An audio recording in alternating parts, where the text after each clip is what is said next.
రాష్ట్ర ఆదాయం ఎప్పుడైతే పెరుగుతుందో మీరు అభివృద్ధితో పాటు సంక్షేమం కూడా చేసే అవకాశం దొరుకుతుంది. లేకుంటే ప్రత్యేక హోదా రాకుంటే మీరు ఇచ్చిన హామీలు ఏవైతే ఉన్నాయో సంక్షేమం సందర్భంలో అవి చేయడానికి ప్రస్తుత ప్రభుత్వం చేసిన దానికన్నా ఎక్కువ అప్పులు చేయాల్సి వస్తుంది. కాబట్టి ఇక వేరే పర్యాయం లేదు, గత్యంతరం లేదని కూడా నేను అంటాను. కాబట్టి ఎటువంటి ప్రయత్నం చేసినా మీరు ప్రత్యేక హోదా తీసుకురావడం చాలా ప్రాధాన్యం రాష్ట్రం కోసం.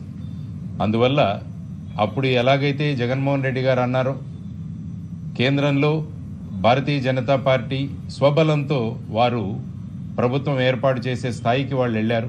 వాళ్ళకే కనుక 250 సీట్లు మాత్రమే వచ్చుంటే అప్పుడు మనం వాళ్ళ మీద ఒత్తిడి తెచ్చి మనం ప్రత్యేక హోదా తీసుకురాగలిగే వాళ్ళం అని చెప్పారు. ఈరోజు ఆ పరిస్థితి వచ్చింది.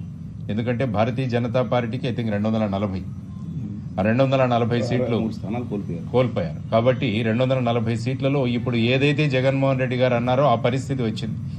కాబట్టి ఈ పరిస్థితిని రాష్ట్ర ప్రయోజనాల దృష్ట్యా కొత్త ప్రభుత్వం దీన్ని ఉపయోగించుకోవాలి. దీన్ని ఖచ్చితంగా మన ప్రత్యేక హోదా కోసం పోరాడాలి.